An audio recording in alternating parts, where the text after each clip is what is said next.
24/10/2025 నుండి 1/11/2025 వరకు లోకంలోనే ఒక అద్భుతాన్ని చేయటానికి నిర్ణయించుకున్నాం. 5 కోట్ల రూపాయల ఖర్చుతోటి కాశీ ప్రాంగణం అక్కడ 9 రోజుల పాటు మహావైభవంగా గొప్ప యజ్ఞం నిర్ణయించాము. దాంట్లో 1,00,000 మారేడుకాయలతోటి మన పీఠాధిపతులు సామవేదం షణ్ముఖ శర్మ గారు, అలా సుబ్రహ్మణ్య శాస్త్రి గారు, రాష్ట్రంలో ఉన్న ప్రముఖులు వేదాలకు సంబంధించిన వాళ్ళందరూ కూడా అక్కడ హాజరవుతారు. 500 మంది పండితులతోటి యజ్ఞం సాగుద్ది.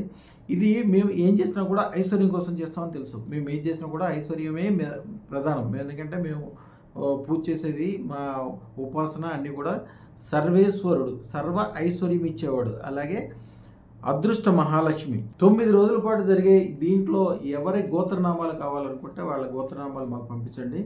అలాగే దీంట్లో ఎవరైతే ఒక బంగారు నాగాభరణం స్వామివారికి సమర్పించబోతున్నామో, 1 కిలో బంగారంతో, అలాగే 1 కోటి రూపాయలు విలువైన ఒక నాగమణి అందరూ అంటము సినిమాలో చూడటం అయితే నిజంగా ఎవరూ చూడలే. ఆ నాగమణి కూడా జగన్నాథ శాస్త్రి గారి ఆధ్వర్యం జరిపించడానికి నిర్ణయించుకున్నాము.